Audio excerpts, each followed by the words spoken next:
बघ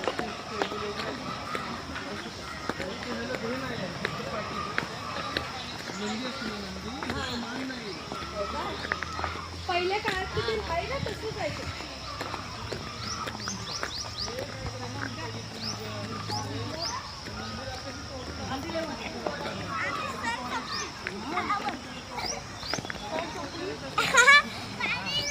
अजून जायची चल अंघोळ करायची इकडे येऊन.